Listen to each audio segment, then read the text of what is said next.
Welcome to American Education FM, everybody. I'm Dr. Sean Brooks. Ladies and gentlemen, welcome back. It's Liberation Day, apparently.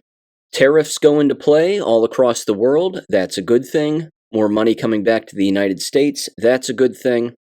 And I also think, again, that the whole Liberation Day title and all of that stuff has numerous meanings. Of that, I'm almost certain. But let me start here very quickly.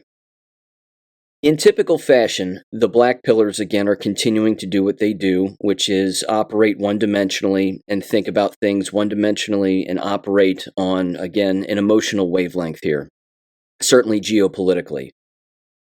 They're all basically, again, criticizing Trump for banging war drums, so they think.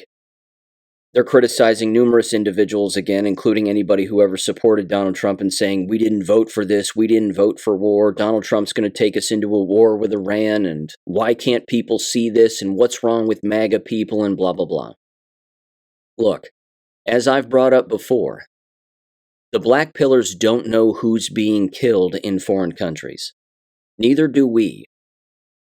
But if you start to think about it and you start to examine again why certain attacks would be taking place in very specified areas, it is quite possible, again, that we are going after the individuals that are funded by our own government. And that we are actually killing individuals also who are funded by Israel, which, if you think about it, is kind of our own government. Again, the money works in that direction. It comes from taxpayers in the United States, it goes to American government, and then it goes overseas. And then those individuals, of course, take that money to fund other individuals who are responsible, of course, for killing Americans, killing innocent people, and the list is endless. So that's probably what's really happening right now. Again, what are the names of these individuals that they're killing? I have no idea. You might hear of one or two names periodically, but of course more people are dying. And I do understand, again, that innocent people are losing their lives as well. I don't like that, as I've said before, not a fan of it whatsoever. But again, there are casualties in war, and as a result, again, of attempting to kill not just probably foreign individuals that have been funded by our own money to carry out attacks all over the place, who's to say we're not killing our own CIA? And is that a bad thing? Is it a bad thing that we might actually be killing our own CIA agents who, again, have been operating in a very nefarious manner and using American money to, again, fund other individuals and, again, control certain foreigners to do particular attacks on other individuals? I don't think that's a bad thing. I say get rid of all of them. Again, you have Doge knocking on the front door of the CIA headquarters right now. Again, John Ratcliffe wants to have Doge go in there, and there are federal judges who are saying, no, Doge can't go into the CIA. Well, why would they be saying that? What do they have to hide? Again, the recent speeches here that Elon Musk has been giving are very educational for a lot of people on a lot of different mental wavelengths. It's great, again, in verification for those of us who have known what's been going on for quite some time, certainly when it comes to fraud. At the exact same time, the normies are getting a good taste as to how deep the fraud goes, which is good. They need to see this. They need to hear this, which is leaving, of course, behind the people who aren't even paying attention to this. So again, once all of this money gets shored up and the reins get pulled back and the slack gets taken out of the rope, so to speak, and the money dries up and disappears, it's not going to make its way into the hands of foreign actors, which, again, could be working for our own government and have been working for our own government to attack innocent individuals and, of course, attack Americans overseas and disrupt a number of different things. If you take their funding away, then they have nothing to use anymore. They have no leverage over anybody. So again, I don't think that that's necessarily some deep thought. I think that's rather common sense. If these individuals have been playing with taxpayer money to again foment war, well, just take their cash away and see what wars they start. Again, I find a lot of this interesting because there's kind of a lull in the action right now. There's not a lot taking place. There's a lot of disclosure that's continuously taking place. Again, you have individuals now openly stating that Adolf Hitler never died in Berlin. He didn't kill himself. Now, I knew that. And a lot of people, of course, who have gone down that particular rabbit hole in previous years are aware of that. that he, of course, flew and took submarines, rather, to Argentina. And it was nice, again, seeing Clayton Morris and his wife on Redacted cover this particular story. It was absolutely fantastic. I remember coming across those declassified documents on the internet. I mean, my God, probably around 2016, somewhere around there.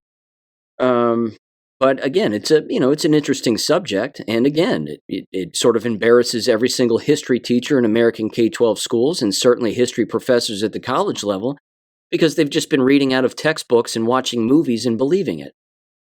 And that's not the truth. That's just not what's happened. In fact, I remember watching a video a long time ago regarding that particular story, and they were interviewing, again, individuals who lived in the Argentinian town where Adolf Hitler and Eva Braun continued to live, and again had at least 2 children, one of which is believed to be the former chancellor of Germany, Angela Merkel. Again, that's alleged, but whatever. It was also alleged that Theresa May was even one of the daughters of Adolf Hitler as well. Not sure about that one. But either way, they were actually interviewing the citizens of that particular town, and they interviewed this older woman who openly said that she was the maid for Adolf Hitler. That, she would make his bed and clean the room and, do a number of other things and clean up around the yard and everything else. And he was a very nice man and treated us great and always smiled and shook our hands and, this, that, and the other. I remember watching that video, and that was back on YouTube, back in the day when YouTube actually mattered. And yeah, again, it was just very interesting. And you see the certainty in these people's faces, and they're like, oh, yeah. And then they would hold up a picture of Adolf Hitler again when he was much older. So, I don't know. It's cool stuff. But this is cool disclosure because, again, it's embarrassing people, and it's hopefully also opening some eyes and broadening some minds here as to the fact that if you think you have something figured out, chances are we don't. So there's always more to dig into, which is kind of the whole point. But there you go. Again, as far as other disclosures are concerned, and Liberation Day and a number of other things, certainly in the war realm, I wanted to read this very quickly. One of the individuals that Donald Trump has mentioned with regularity is a General Dan Kane, or John Daniel Kane, as he is named here. I'm on his Wikipedia page here, and again, he calls him Raisin Kane, and he has said that numerous times. I want to go through his past, because you talk about a guy who knows where the bodies are buried, it's certainly this dude. He was in the CIA and the Associate Director for Military Affairs of the Central Intelligence Agency the entire time that Joe Biden was pretending to be the President of the United States. This is a big deal. And this probably scares the ever-living hell out of the left. Certainly, again, Joe Biden and Barack Obama, Hillary Clinton, individuals like that. This guy knows what's up. My hope, of course, and of course the Black Pillars would say the exact opposite, but my hope is that he's not been selected in order to go to war. My hope is that this guy has been selected because he knows exactly where the enemies are across the world, who's been funding them this entire time, and as we know, it's been American taxpayers and, of course, our government and Israel and a number of other entities. But again, I think that this is a very important pick. And I fully understand that Black Pillars would say, well, he's, this is going to be the Joint Chief of Staff and the chairman of the Joint Chiefs of Staff, rather. And this individual, again, is just straight up going to get us into war. And Pete Hegseth, rather, is beating the war drum, and he's doing whatever he can to shore up particular things regarding soldiers and, their quality and the way that they're trained and the way that they're treated. And all of this is just about us going to war. I don't think so. And even, again, the entire debate of calling it, instead of the Secretary of Defense, that it be called the Secretary of War. I don't think that means that we're going to war. And if we do, it needs to be, of course, domestically. And I think the money is being cut off right now with Doge, which, again, are computer dudes and military and a number of other individuals. So, again, that's my 2 cents on the whole thing. I could be 100% wrong. But our enemy here is domestic. It is within. But if you cut off the money, That's one of the ways, again, in war, where you, of course, strangle these individuals and bring them out into the sunlight. And I think we've seen that with a great deal of politicians. All the politicians screaming and yelling and saying this is all unconstitutional, all these people are being exposed. Well, that's your enemy right there. The same thing is happening again regarding these judges. As I'm recording this, there's a hearing taking place regarding the judges and, again, overstepping their bounds when it comes to Trump's executive orders. It's just kind of a back and forth debate. It's pretty useless, but almost every single person testifying, except for one female leftist, they're basically all saying that Congress has the right to rein these judges in, that they don't have to, again, impeach any of them, but they can limit their particular powers. And as we've seen before, the executive branch can do whatever it wants, regardless of what one singular federal judge says or thinks. So there's good stuff happening is the point. Yes, there's this lull in the action, it seems. And a lot of people, again, attempting to make news like RFK's been blackmailed and that's going to hit the mainstream and everybody's panicked about that. That didn't come to fruition. That hasn't happened. So Candace Owens, again, okay. She swung and missed. Ian Carroll, same thing. It's all a distraction, is my whole point. Again, you want a perfect example of a distraction. Cory Booker apparently, again, has taken to the Senate floor and talked all the way through the night on Monday night into Tuesday, and he's just been going on and on and on and just, I don't know, bringing up every random subject he possibly can, talking about New Jersey and good things that are happening in New Jersey and bad things, and lying to the American public again about Donald Trump and a number of other things. Again, I feel bad for the recorder in that room.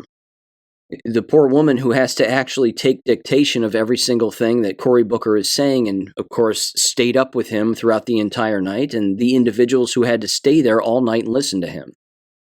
Again, this is how abusive the left is.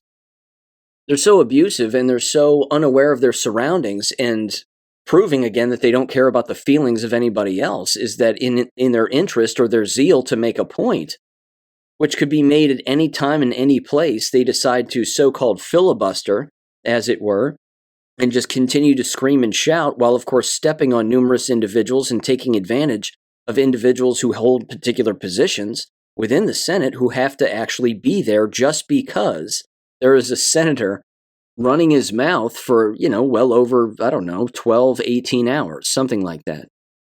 It's completely ridiculous. They think, again, that they're making some kind of a point. They just look panicked.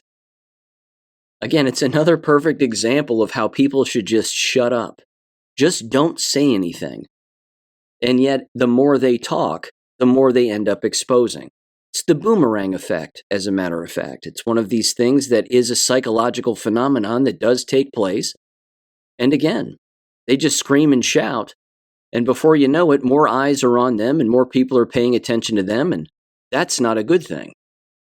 And frankly, that leads me to this, regarding education. As I've mentioned, there's a great deal going on locally where I live here. The school board has really stepped in it, big time.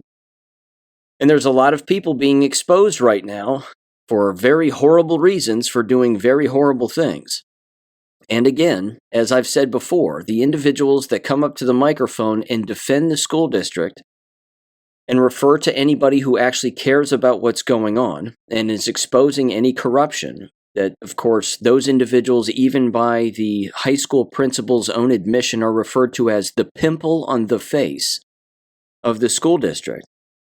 As it turns out, of course, as I've said numerous times before, the entire district, as it turns out, is the pimple.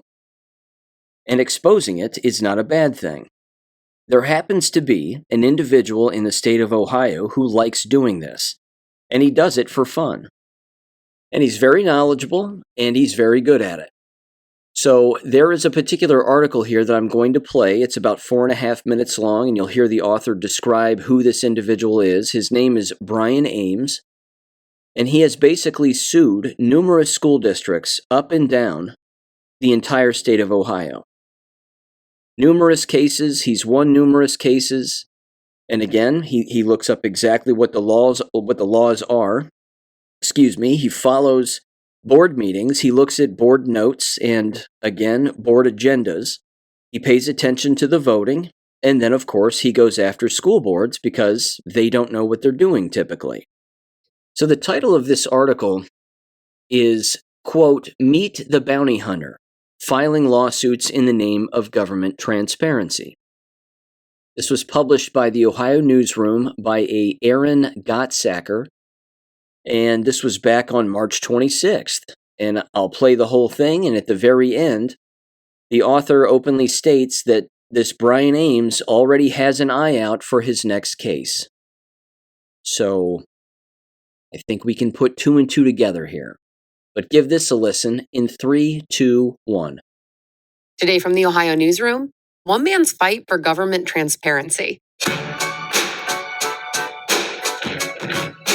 Today from the Ohio Newsroom takes you around the state, connecting you with news and neighbors all over Ohio. I'm Claire Roth. A man in Northeast Ohio has spent the last decade filing upwards of 160 lawsuits against local governments. The reason? He says they failed to comply with the state's open government laws. The Ohio Newsroom's Aaron Gottsacker reports. Brian Ames says he's widely regarded as the Open Meetings Act bounty hunter. I go find public bodies that are not following the Open Meetings Act, and I bring cases against them that requires them to comply with the law. He's sued school boards, budget commissions, boards of elections, and village councils, everywhere from Hamilton County to Ashtabula, for failing to comply with the state's so-called sunshine laws, which are meant to ensure government transparency. There are 2 in Ohio. One requires the state to make records available to the public. The other ensures governing bodies meet in public. There are some exceptions for both, but Ames says many local governments aren't in compliance. A lot of public bodies take the approach that, well, we should exclude the public at every opportunity. So, a former software engineer, he designed a system to find violations. When one comes up, he says he often tries to talk through the issue to help the board follow the law. Otherwise, he sues them. And normally, he says the body of government settles or he wins in court. Ames' motivation for filing so many lawsuits is twofold. For one, he says he doesn't want local governments dishing out tens of thousands of dollars in legal fees if someone else catches the violation. Ames caps settlements at $500 or $1,000, depending on the offense. And for two, he says this work is in the public's best interest. The public body itself benefits from complying with the law, because they can be more trustworthy. They're perceived to be more involved. But some public bodies don't see it that way. I reached out to half a dozen superintendents and local representatives on boards that Ames has sued. Most didn't respond, or they didn't want to speak on the record for fear of being targeted in a future lawsuit. Our conversations, along with reporting in local publications, point to a few common themes. For instance, many public bodies, like the Columbiana County Board of Elections, Champion Township in Trumbull County, and the Hudson City School District, have said it's cheaper to settle with Ames than to litigate. So that's why so many are choosing that route. Some do admit missing nuances to open government laws and have made small changes accordingly, but others maintain they've done nothing wrong. In a settlement agreement, West Geauga Schools Board of Education denied allegations of wrongdoing, and Superintendent Richard Markwart told the Geauga County Maple Leaf that while he welcomes objective criticism, quote, "I don't think that accusations that are unfounded are welcomed." Either way, people say they didn't set out to break the law and that these lawsuits ultimately come at a cost to constituents. In the case of school boards, for example, they take away from a pool of money otherwise used to educate kids. Ames has heard these criticisms, but says complaints with the law should be taken up with legislators, not in court. They go into court, say, oh, this is so unfair. Mr. Ames is bounty hunting when we're just trying to do our job. Nobody got down by a bounty hunter that wasn't doing anything wrong. He's taken 17 cases all the way to the Ohio Supreme Court, where he's prevailed or partially prevailed 9 times. Just a few months ago in October, the court ruled in his favor that Crestwood Local Schools, southeast of Cleveland, was required to release the results of a staff mental health survey. Earlier this month, Ames filed a new case against West Geauga Local Schools. He says the district isn't correctly providing notices for its board meetings. And he doesn't plan on stopping these lawsuits anytime soon. Public doesn't know a lot of this stuff, What can I do to raise awareness out there. He already has an eye out for his next case. For the Ohio Newsroom, I'm Erin Gottsacker. Uh-oh. Sounds like the next board meeting's going to be really interesting. These dummies. These local dummies have no idea what they're doing. Again, without giving too much away, let me just put it this way. They don't even read their own rights and responsibilities. The one board member who is ethical certainly has. Again, Don King, and you can do this, by the way, with the way that you vote. The way that you vote on particular issues as a school board member shows your level of knowledge of what your rights and responsibilities are. I'm not going to get more descriptive than that right now, but if you don't vote appropriately, and you don't know what you're voting on, or you think you know what you're voting on, or even worse, you don't care, and you're just voting a particular way to smear somebody or to release something because you believe, again, that people will just blindly believe you as a so-called elected official, that's a huge mistake because you're opening yourself up to endless lawsuits. The interesting part, too, is that, and this isn't new, in fact, this is a very unfortunate behavior that does happen with many individuals in the media, is school boards will literally reach out to local media outlets, again, whether they be TV, print, you name it, and then they will tell them that they're going to do something in their meeting that needs attention. So they quite literally call them up on the phone, say, bring one of your individuals down here. We're going to do something in our meeting that we think, again, needs to have a spotlight on it. That when they do that, they're actually exposing themselves potentially for something that is far worse than they're alleging. And then as a result, those media outlets will run with the story from the board members' mouths, assuming that the story is real, and then they print it. Or they publish it on their website, again, or in print, or they run a video story online and over the television. If the entire thing was false, then the news outlets are falling for it also. They're blindly believing school board members in that what school board members are saying must be true because, well, they're school board members, why would they lie? That's completely ridiculous. So by blindly believing school board members for such an invitation, which is exactly what happened in this previous local board meeting in the town where I live, I have a feeling that the Fox 19 news outlet and the local newspaper are going to regret publishing what they have published because it's defamatory and it's libelous, and that's not good. Again, they were running on opinion. They were running on an invitation to show up and then publish a particular story. But if the entire thing is false, they're in deep, deep trouble. And I have a feeling that the local editor here of the gay little newspaper that exists in the town where I live, he might not have a newspaper in the future if he keeps doing what he's doing. But in that article, Brian Ames, again, in the audio you just heard, he makes an excellent point. He says board members don't know what they're doing, and neither does the public. They just, again, operate on feeling. They start shouting. They start saying, well, we care about students, and you're taking money and time away from students, and you're taking the focus away from this, that. I've said it a million times here. When you're an elected official, in particular for a multi-million-dollar corporation, like an American public school, the laws, policies, procedures, and rules, codes of conduct, etc., that you have to follow are endless. In fact, I would go so far as to say it's quite literally impossible for any one individual to know all of their rights and, emphasis on the word, responsibilities. They don't know what their legal obligations are. They just run on quote-unquote good faith. Well, you can just trust me because I wouldn't be here if I didn't care for the quote-unquote kids. It's a complete ruse. And they don't understand, again, that they can get sued into the ground and even lose their position if it borders on illegal.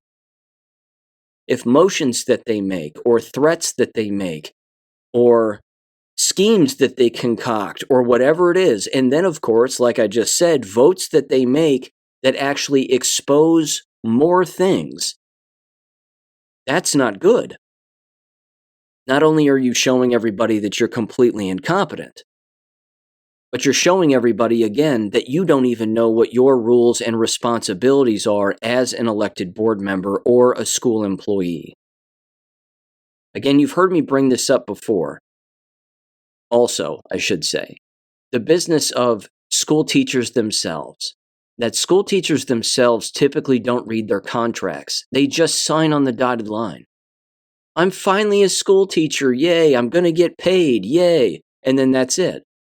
They don't read the codes of conduct, they don't read the technology codes of conduct, they don't read, again, their contract, and they certainly don't and aren't taught anything about the law nor situational awareness and what they have to do and who they have to communicate with in certain situations. It's, again, a level of legal knowledge, but also, again, the emphasis on the two words, rights and responsibilities. They don't know what they are, and they don't know how vast they are, and how it doesn't take, again, it doesn't take a lawyer or anybody with degrees to figure out what it is that they have to do. It just takes keywords in a search engine to figure out exactly what individuals are supposed to do legally within any position, certainly in this particular case within a school district, and all you have to do is type those in online and endless answers will pop back to you. And then you just read it. You just read the legal language, the codes of conduct, the state codes, and you look at all of that, and then you watch a board meeting. And you simply say, okay, it seems like what was just done there isn't what's supposed to happen. And then you make a notation of that. And then you do it again and again and again. And these school districts all over the entire United States do it constantly. There's one very specific example that I've brought up, and it has to do with the open comments section in any school board, where a school board president will say something like, direct your comments to the board, don't use foul language. There's even, again, specifically regarding Westerville, they openly tell the members of their community that when you come up to the microphone, you're not allowed to address a specific board member by name. That's completely unconstitutional. 100%. And if they have not received legal warnings, for example, like, again, the Westerville City Schools School Board, if they haven't received legal warnings that you're going to be sued if you do not change your verbal policy that you openly say before people come up to the microphone, then you're in deep shit. And you need to change this now because, again, it's unconstitutional and you're going to get sued into the ground. Now, if they still don't change it after all of that, well, it would help if a lawyer walked up to the lectern and openly told them what laws they were violating, which, as we all know, is the First Amendment to the Constitution. There's nothing in the First Amendment that says you can't name somebody by name and say, you were here doing this, you're sitting up there as a board member, I have an email with your name on it saying this, etc., etc., whatever the situation is. And people, again, in that town should go up to that microphone and address those board members by name and watch the reaction of what the board members actually do. Think of how you could set up a board in the blink of an eye to react to actually, again, doubling down on their stupidity and their lack of knowledge of the law, let alone the Constitution, by walking up to a microphone, basically spitting in their so-called policy, which is not law, and then at the exact same time, they usher you out or they even arrest you. That would be a perfect example, again, of the school board putting themselves in serious legal peril. They don't have the right to do that under any circumstance. Anybody who comes up to the microphone can talk about whatever they want. Now, again, it's common sense. If a person comes up to the microphone in a school board meeting. You're typically there because of something school related. You're not there to, read off, potato soup recipes. I mean, you're not there to screw around. You're there because of something that is going on in the building that the public needs to know about. And that's the avenue in which, of course, it can get done. There are other avenues as well. Social media, podcasting, radio hosts, you name it. There's lots of ways to get messages out there as to what people have actually done or are doing within school districts. But limiting what a person can say in an open forum like a school board meeting is completely unconstitutional. Again, the very notion that you can't single out any employee or even a board member is completely absurd. And whatever lawyer told them that, specifically again in Westerville, whatever lawyer told them that, which is probably their lawyer, like just write your policy this way and just say that you have the right to kick them out if they don't adhere to your policy. I'm sorry. It doesn't work that way. That's not the way that our country operates. And that's the point that Brian Ames is making, is that people need to know this. And that if they're limiting speech, ladies and gentlemen, what are they hiding? They're hiding everything because they have everything to hide. Let me give you two local examples here. Again, this doesn't have anything to do with the Google Workplace issue, which is, again, something I'll bring up again on this show in due course, I promise. But I've made some open records requests here from the local school district. Here's one particular thing. Again, it's an interesting finding, and it's a perfect example of what somebody or anybody, frankly, would call waste, fraud, and abuse, or certainly just waste and abuse. There is a new administrator, a principal of an elementary school by the name of Kirsten Cannon. This individual, again, is very young and remarkably naive, in my opinion. The school district sent her out to Hawaii before becoming a principal here. Again, I don't believe she's a principal quite yet, but she's about to be, certainly in the next school year. And as a result of this, they sent her out to Hawaii for professional development. And the specified professional development, allegedly, that she received comes from a group called the Visible Learning Institute. And this apparently is put together and referenced and understood and implemented based on the findings of a John Haiti, if I'm saying his name correctly. And here's a description of it. Again, keep in mind, Southwest Ohio school principal being flown to Hawaii. Approximately $2,000 again being spent on an Airbnb, plane flight, reimbursement for food, things of that nature, and then, of course, travel expenses, like a rent-a-car. And again, I have the receipts of all of this. Seems completely unnecessary. So, at face value, let me just ask this question before I get into the Visible Learning Institute and its unnecessary nature.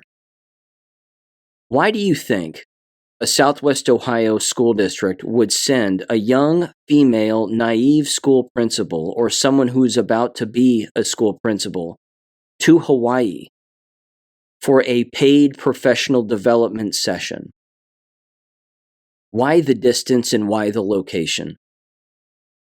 Is it because it's impossible to receive any so-called professional development anywhere else? Of course not. Again, they could receive professional development anywhere at any time, let alone, again, being completely unnecessary flying out to Hawaii. It's done as a power play, and it's done, again, almost like professional blackmail. As if to say, again, we have this over your head. We flew you out to Hawaii. Remember when we did that? We want to do that for you again. Did you like that trip? Wasn't that nice? You get to talk with people, connect with people from all over the world, and it'll be highly educational, and you'll enjoy it, and isn't the weather and scenery great? And we would love to do that for you again. So make sure and play ball, because remember, we sent you to Hawaii. You can receive professional development for an administrator, which again, let's face it, professional development is a joke. It's indoctrination. That's the entire point. Again, you either learn about what works or you don't. And if you're not learning on your own about what works and what doesn't, then you're attending some meeting and being indoctrinated into believing something that you probably don't need to believe in the first place. It's probably, again, some reinvention of the wheel, which is certainly the case with this visible learning thing. But again, it's wasteful spending also. They spent, again, approximately $2,000 on this singular trip for this singular, very young, very naive, in my opinion, school principal. So they have no problem, again, complaining about losing money. And, well, we're losing money and we need the money and we need the money. Why waste $2,000 on such a thing? By the way, here's what visible learning is. A brief description here, again from John Haiti, who is a New Zealander, and again, he's being propped up as being some massive educational mind, and oh my God, he's given a couple of TED Talks, so you know he's serious. I'm being sarcastic, of course. That usually means he's slightly fraudulent, if not completely. Here's a brief description, again, of his visible learning study. It says, John Haiti's visible learning, which was the name of his study in 2009, is a groundbreaking study in the field of education that synthesizes over 800 meta-analyses encompassing more than 50,000 individual studies and involving millions of students. Published as Visible Learning, a synthesis of over 800 meta-analysis relating to achievement, it says, is one of the largest reviews of educational research. So it's it's an educational research paper, or certainly a review of educational research. It goes on, it says, Haiti, a New Zealand educational academic, aimed to identify what actually works in improving student learning outcomes. It says, the core idea of visible learning is to make teaching and learning visible, quote unquote, by focusing on evidence-based practices that have the greatest impact on student achievement. Haiti introduced a metric called effect size to measure the influence of various factors on learning. An effect size of 0.4 is considered average, essentially the baseline for a year's worth of growth from a year's worth of teaching. Anything above 0.4 indicates an above-average impact, while below 0.4 suggests less effective. There were other key findings apparently in his study, which include high-impact factors, where some of the most effective influences on student learning include feedback, with an effect size of 0.73, teacher-student relationships, 0.72, and self-reported grades student expectations, which yielded a 1.44 on his scale. These suggest the fostering clear communication, trust, and student agency significantly boosts outcomes. Now again, I know I'm going down a different road here, but let me mention this. I just have to because it's too embarrassing. Does this sound new to anybody? I mean, does this really sound new? Again, in summary, just of this one particular high impact factor, you're saying that if you talk with the student, then they're going to have more positive impact academically in the classroom and in the school. That if you tell them what they're doing and what they're not doing, what they're doing well, what they're not doing well, where they can improve, you foster some kind of a quote-unquote relationship with them. And then, of course, you have them, or you self-report grades and student expectations, and you tell them what those are, that the student is going to do better. I thought that was common sense. He should have called his study Common Sense. Again, this is one of the endless reasons why I cannot stand the education business. Nobody reinvents the wheel quite like them for profit. And then they resell it and repackage it to a new group of individuals instead of just pointing back to the days of Socrates, for example, and saying, see how he did it? It's done like that. It's not that hard. Here's all you have to do. I mean, again, it's waste, fraud, and abuse as far as I'm concerned because it's a reinvention of the wheel. Here's the second point in his study, the teacher role. Again, it already sounds All of this sounds like common sense. Haiti emphasizes that teachers are among the most powerful influences on learning, particularly when they adopt a deliberate, reflective approach, acting as quote-unquote activators rather than just facilitators.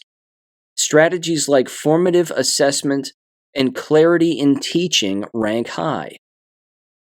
Okay, so the teacher has to teach something. That's good. What a brain buster. Number 3, low impact factors. Surprisingly, some widely used practices like reducing class size, 0.21 on his scale, have relatively small effects on compared to others, rather. This doesn't mean they're useless, just that their impact is less transformative than often assumed. Well, yeah. The entire class size argument originally came from fat, lazy school teachers. That's it. And that's the truth. That was the entire argument. That's where it originated from. Just these mouth-breathing, old, lazy school teachers who love sitting at their desk and not know what's going on within the classroom. Our classes are too big. You keep putting students in my classroom. I mean, that's completely ridiculous. That's like a business complaining about customers. There's too many customers. We need to kick some of these people out of this store because, again, the more people that are here, the more money we make. And eventually that'll lead, of course, into more money in our pockets, and we can't have that. So there need to be less students in our classroom because it's just too much for us to manage. Well, then you don't know how to do your job.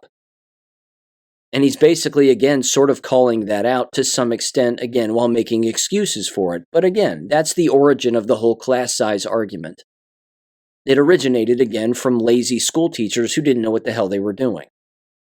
Again, you're listening to a guy who had 48 students in one classroom.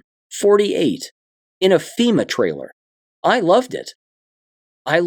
You could have heard a pin drop. Everybody was listening to me.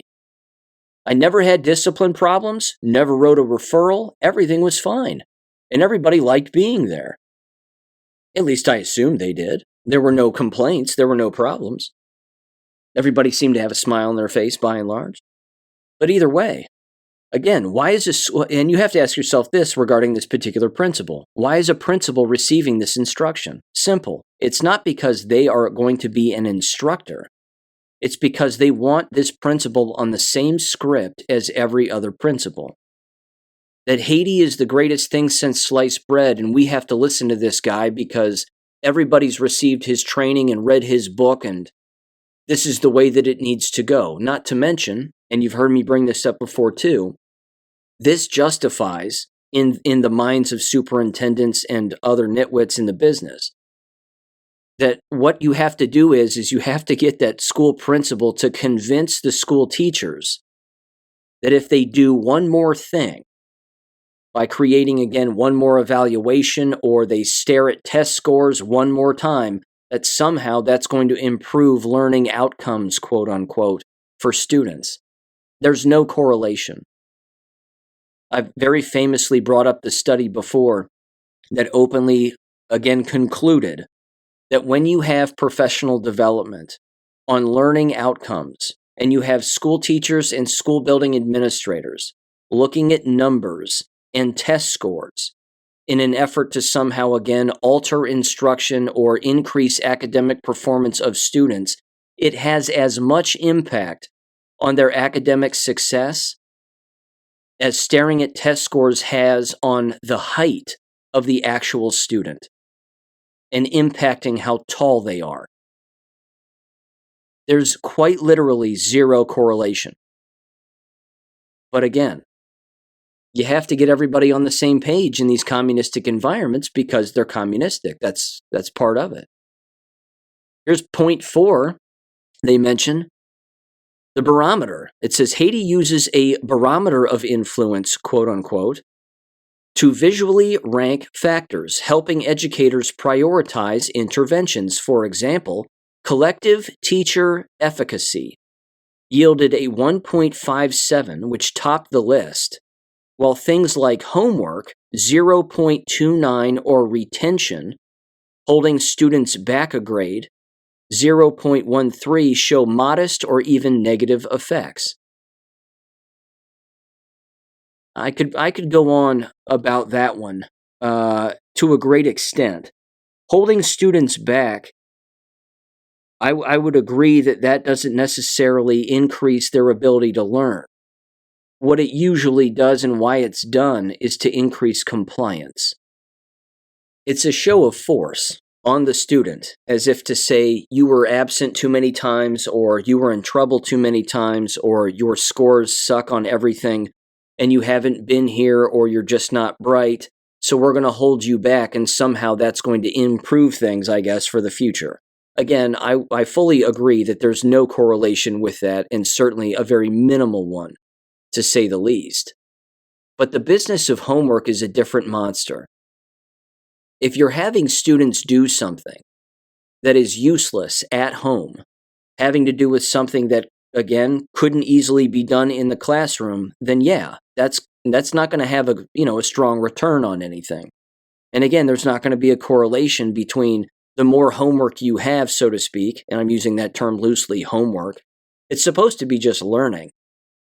Again, that's one of the reasons why when I taught school, I would have my students basically go home and just expand their learning. I would say, do you have internet access and YouTube? And they go, yeah. And I'd say, watch this documentary. It's an hour long. Here's the address. Here's the title. You can look it up on YouTube. Give this a watch because I'm going to bring this up in class tomorrow. And then they would. And then I would say, what'd you think of it? And then again, most people would, of course, watch it or listen to it, and other people wouldn't, and that was fine. But we would have a discussion, and people would fill in the blanks and give their perspectives and a number of other things. And again, that's a simple task. But it also depends on the subject matter. Again, I taught health education by and large, which meant almost every single thing that they were listening to or watching out in society or even, again, paying attention to was certainly health-related to some extent and politically related. So they kind of had no choice. I mean, it was unavoidable.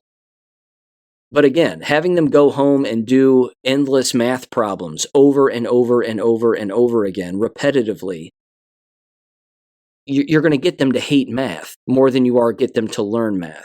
So it depends. My opinion on it is it depends on how homework is utilized, so to speak, and how that time and task is actually utilized. It goes on and finishes up here. It says, the book's big takeaway is that almost everything works to some degree. Well, no shit. Again, I'm glad I'm sitting down when I read that sentence. Good Lord. It's the obvious statement of the century. Everything works most of the time, kinda. Yeah. 90%, it says, of effect sizes are positive. Well, okay. It says, but the focus should be on what works best. It's not just about teaching harder, but teaching smarter, using evidence to guide decisions. Since 2009, Haiti has updated his work with books like Visible Learning for Teachers, of course, just more recycled trash, and expanded databases, but the 2009 study remains the foundational text. It says it's worth noting some critique. Researchers have questioned whether combining so many meta-analyses oversimplifies complex contexts or if effect sizes are universally applicable. Exactly. Which means just because something works, a particular teaching strategy works in one area, again, doesn't mean that it's going to work everywhere. This is also proof, again, that they want communism for education. They want everybody to be doing the same thing all the time. It was one of the reasons, again, why I had a massive breakdown in the business. A complete mental breakdown was for this exact reason. It was the latest flavor of the month shows up. 1 year passes, everything goes swimmingly, and then all of a sudden, some new book or gimmick or game or strategy comes along that everybody again has to participate in. I would just look at it and say, horse shit, I'm not doing that. It's completely stupid. What I've done in the past works perfectly because it's rooted in ancient philosophy. It's very simple, very straightforward, and the students in my classroom excel. But you want me to make them dumber. Why would I do that? Why would I confuse them? But see, building administrators don't care. All they're interested in is compliance. They want everybody doing the exact same thing. Why? Because the building administrator was told by the superintendent to do the exact same thing with every single staff member and then look for compliance and make sure that they're all doing the exact same thing and implementing the exact same gimmick and reading the exact same book and taking the exact same professional development, so to speak. And then, of course, who tells the superintendent? The State Superintendent Association. They're the ones, again, that field all of this crap from NGOs and everything else, and then it filters its way down and then it lands in the lap, again, of an unsuspecting, naive, young, female elementary school principal, who then, of course, gets a free trip out to Hawaii to basically, again, look up something that she could just look up on her own online, if told to do so. And then everybody yells at school districts again for wasting money, and they don't know why the public yells at them for wasting money. And they say, well, professional development's normal, and we have to send them lots of places for professional development because, this is standard procedure, and, it's a learning opportunity, and they get to connect with different administrators and talk about ideas and blah, blah, blah, blah, blah. It's a waste of money. It's a waste of time. And again, it's designed to further the brainwashing even more.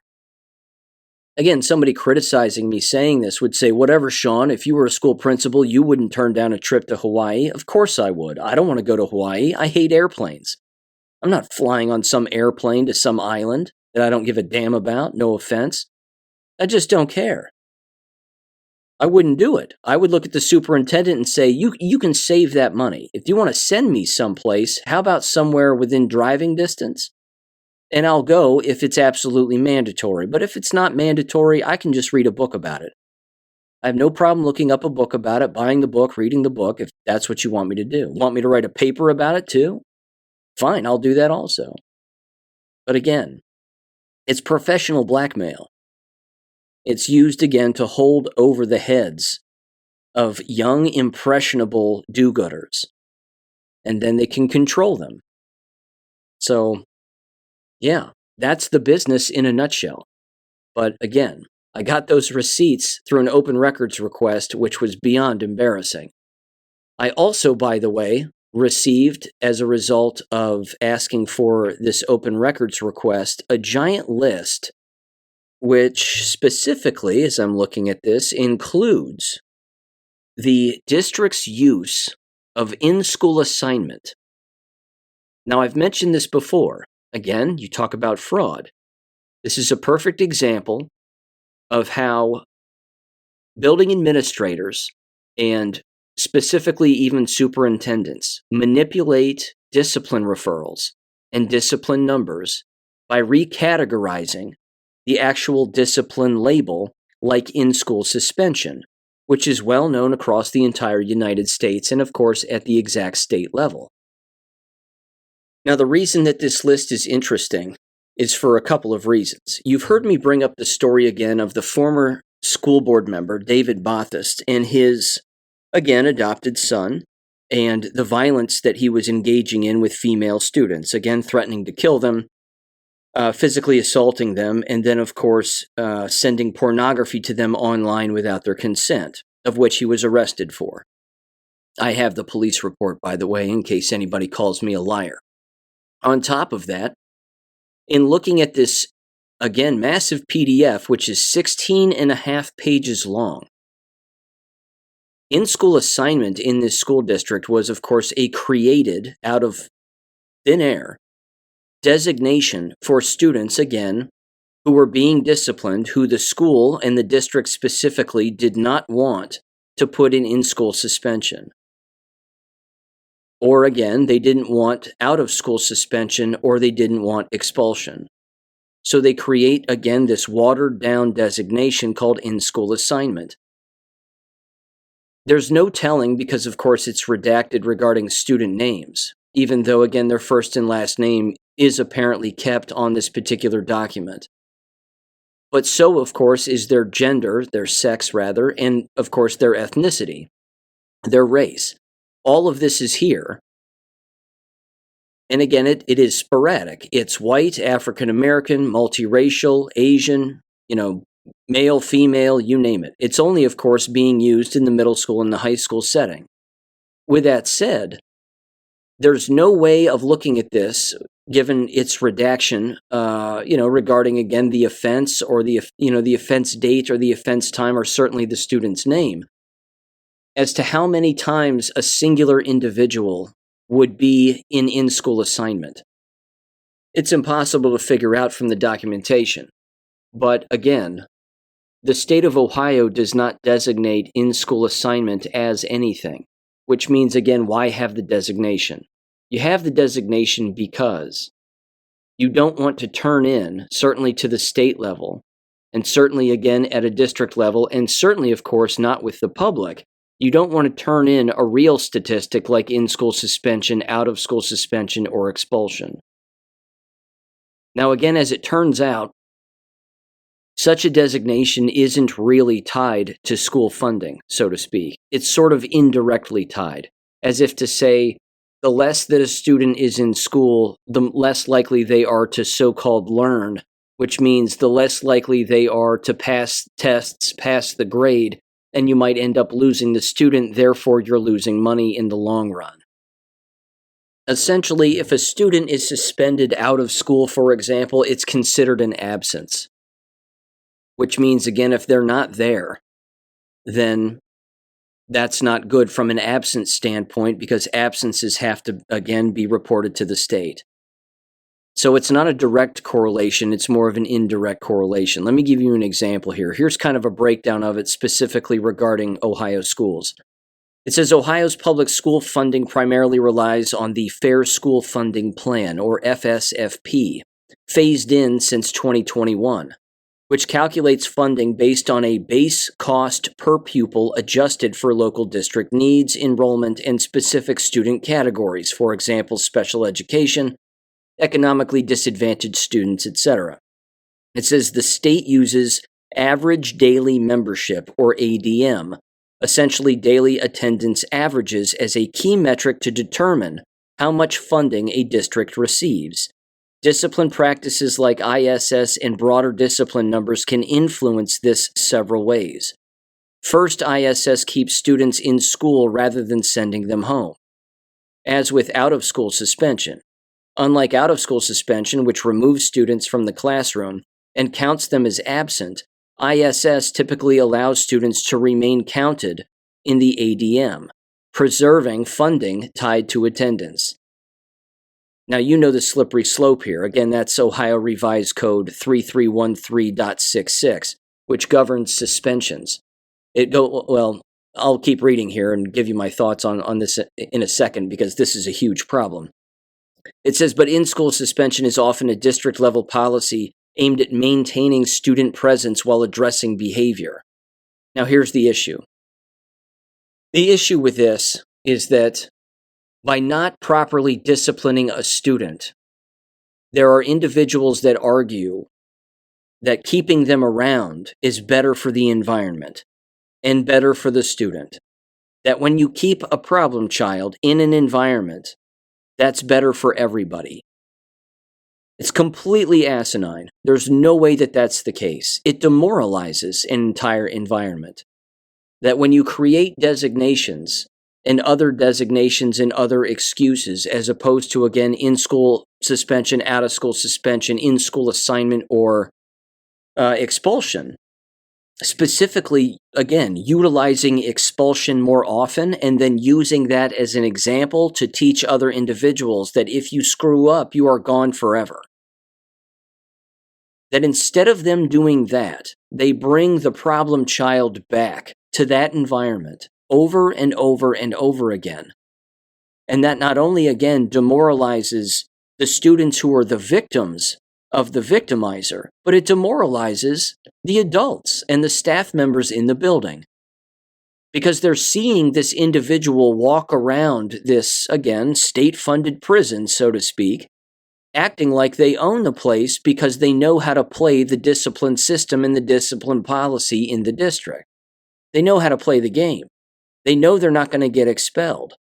They know that one excuse after the other is going to be made for these particular students. Now, again, do you think that that has horrible long-term consequences for that particular student? Of course it does. It's sending the wrong message. Because once they get out into society, they're going to realize that they don't have second chances, or third chances, or fourth chances, or 20 chances. They usually just get one.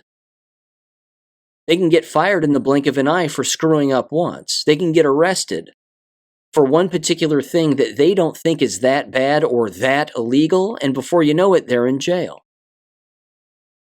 This is the horrible developmental message that school buildings and school administrators send to minors directly. And then keep in mind, of course, out of the other side of their mouth, they actually believe that they're helping students. They're not. They're damaging them developmentally, and it's awful. Again, my counter argument is rather straightforward, which is if you send a message and you use an individual, a particular student who is, again, engaged in very heinous things, and you use them as the example, of course, after a very blatant and obvious and public warning to the entire school building, that if you do said behavior, you're going to be kicked out of this school. There are not going to be second, third, and fourth chances. We're going to nip this right in the ass right now, and this is the way that this is going to be. If you fight, if you bring drugs, if you sexually harass anybody, you're expelled, because those are crimes. And then that's it. And even if you bring in every single student, I've said this before, this is one of the things that never happens in schools. They never bring the entire student population into the gymnasium. And the principal introduces himself, as do the other administrators, and they say, we're all on the same page, and here's the page we're on. If you screw up once, you're gone. You lay your hands on somebody, you're gone. And we're going to need evidence that that in fact happened. And we're going to need proof, either video proof, because there's cameras everywhere, or, again, enough allegations and enough complaints from a number of people who have provided proof. You're gone here. We're not going to suspend you in or out of school. There's not going to be some Saturday detention. You're going to be gone. When you do that, you're going to have compliance. You're going to have attendance. Is someone going to screw up? Sure they are. But when they do, you tell everybody. You get everybody back into the gymnasium as soon as that person is expelled. And you say, where's Jimmy or Sally? Look around, everybody. Are they here anymore? We told you. You screw up, you get expelled. They're gone now, forever. They can learn somewhere else, and that's fine, but they're no longer our responsibility. Every single time somebody screws up and gets expelled, we're going to come back in this gymnasium. First thing, every single time. And then that's it. That's the message you send. You're going to have attendance through the roof. You're going to have compliance through the roof. But again, they're bad managers. The American school system is quite literally a brainwashing camp, and it is used to demoralize everybody. That's the entire purpose. Because when you demoralize youth and adults who are, quote unquote, teaching youth, then you can take over a country. And yes, some people would say, gee, that's a big leap, Sean. No, it isn't. It's in documentation. It's in government CIA documentation that's been declassified. This is a fact. Now, again, when it comes to something like a basic statistic, which I've brought up on the show before, where schools will say, we had all these so-called incidents of bullying that were reported to us, but we got together as administrators and we reviewed the cases and we figured out that there were no incidents of bullying after all. Excuse me. That we just gave it another designation. Again, that's lying. And yes, that's fraudulent. So, again, if individuals are doing that, they're doing it because they think that they're going to receive funding or receive more, again, grant-related money or NGO-related money because, again, they have no discipline problems, so they tell the public. Again, it's a public lie. But it's a way, again, for them to trick the public into believing that their school is an inviting place because all they have to do is just tell everybody that no bullying takes place here. But who believes that? Only the naive would believe that. So again, these are individuals in this business, and I'm going to bring up just a couple more local school stories here just very quickly before I close this out. But what's interesting about this is that they walk a very fine line of illegality and legality. I mean, they tiptoe on that high wire as much as humanly possible, and they stretch every single thing that they possibly can. And of course, very publicly, they will step over the line, right into illegality, right into, again, violating their own policies, procedures, rules, responsibilities, codes of conduct, contracts, etc., etc. They do it all the time. But open records requests are a great way, again, to dive into specific information because, it provides analysis. It provides actual proof of what's really going on. Now, here again, Cincinnati area, just south of me. This is, again, rather funny, and it's not unusual. This is from Local 12, and it was titled, Local High School Announces Abrupt Closure Due to Financial Issues. This, again, was a charter school called the Don Community High School, and they're out on spring break right now, and their board of directors openly said, we have massive financial problems. Sorry, you can't come back to school. The school year is over. Just like that. They've got 2 months left. They're on spring break, and now they just closed down their school. Again, if you get in the comments section, they're openly talking about embezzlement and that the owners of the school, again, have been stealing money. They've been doing this for a number of years, so on and so forth. Again, I don't have all the ins and outs on the situation, but charter schools stealing money is not unusual. It is something that happens, of course, tends to happen more in inner city areas, again, when you have individuals, embezzling cash and not putting it where it belongs, or even worse, they spend more than they have, and then they get in debt, and then they really have to close. But you don't have to worry in this particular case because another school system has immediately come to the rescue. You guessed it, Cincinnati Public Schools. They're swooping in to be the hero. This was, again, another follow-up story. Cincinnati School District invites students to enroll after sudden high school closure. That's right, from one dump to the next, the Cincinnati Public School System is there to be the hero yet again. Again, Cincinnati Public Schools is bleeding students. So anytime they hear of another school system, again, shutting down or whatever it is, they'll, of course, always stretch out their hand because they need bodies and seats. They don't care how they get them, just as long as they're there. Again, it's absolutely astounding that, the number of parents and students that don't know that they can quite literally attend the Ohio e-school, receive voucher money for doing so, which is cash money in their pocket, to attend a free online state-sponsored accredited public school. I'm not saying it's effective or good, but again, they have no idea they don't have to wake up early in the morning and walk right into a crime scene on a day in and day out basis. They can actually just stay home with a computer and they'll be fine. Assuming they do the work, of course. But again, they could probably graduate sooner if they did the work at their own pace, which again might exceed the public school system. I mean, who's to say? But again, speaking of fraud, of course, and certainly government intervention, this was from the Gateway Pundit. Harvard may lose up to $8 billion in federal funding as part of Trump's civil rights review. Excellent. It says in a press release on Monday, the Department of Education and Department of Health and Human Services announced a comprehensive review of federal contracts and grants at Harvard University and its affiliates as part of an ongoing effort of the Joint Task Force to combat anti-Semitism. Ah, yes. It says the development follows the Trump administration's recent decision to withdraw over $400 million in federal funding from Columbia University, pressuring the institute to overhaul its disciplinary procedures and bring its Middle Eastern, African, and South Asian studies departments under tighter administrative oversight. Well, they should do the same thing with the Jewish organizations and students as well, too. Again, protests on their campus are a problem, regardless of the kind of protest. Again, they're engaging in criminal trespasses. I've been over this before.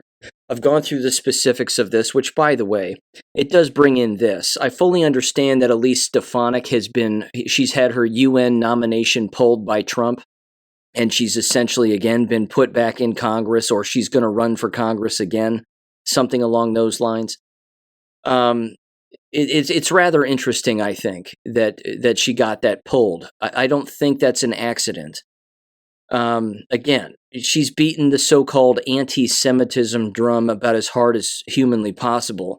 I think something else is going on there. I'm not quite sure what, but I find it interesting. Again, she got yanked out of Congress, was told to forfeit her position. She did. She runs for the UN position. She, again, goes through the entire confirmation process, and then he yanks it regarding her UN position. Again, is that because the UN is going to be disbanded? It's possible. It's also possible, again, she just got spayed. That basically, again, her influence is basically non-existent now, even though he said he wants her back in Congress because he needs the votes in Congress and whatever else. So I don't know what's going on with her. I think she's currently unemployed right now, if memory serves. But it's certainly an interesting development here. But even, again, with her aside and her yelling about all the school presidents and all that other nonsense, the fact is that civil rights goes both ways, and it goes every way. And if they were really interested in who is funding all of this, it of course goes back to the Jewish lobby, which we know, again, funds both sides of all of this. So, again, I understand sending a message by rounding up, some individuals who are on student visas and saying, stop your protesting, stop your screaming or shouting, or we're going to throw you out. I understand that as a deterrence method. But again, you got to go after the money and who's funding all of this. That's the real issue here. All of this is coordinated. It's too organized for these individuals, again, to continue to do what they do on these campuses. Again, I have no evidence that it's still happening. It certainly doesn't seem to be. But either way, when it was happening, it was, again, social engineering at its finest. And it was being, again, perpetuated by the Jewish lobby and even by Jewish professors as well. So, again, this is a complex beast here. There's no doubt about it. It's not black and white. It's very, very complex. And again, anybody with a brain, including the administration, they know who's really to blame here. Again, everybody, of course, screams Palestinians at the top of their lungs. They say it's the whites' problems. They criticize them. Everybody pretty much leaves the Asians alone by and large. They don't make fun of the Mexicans, certainly not on college campuses, because, again, they're by and large not even there. They're in the vast minority. And again, when it comes to propping up the African Americans on college campuses, that happens all the time too. But what's that one group that you just can't criticize? It's the only one that's being left out of the entire equation. See, that's the issue.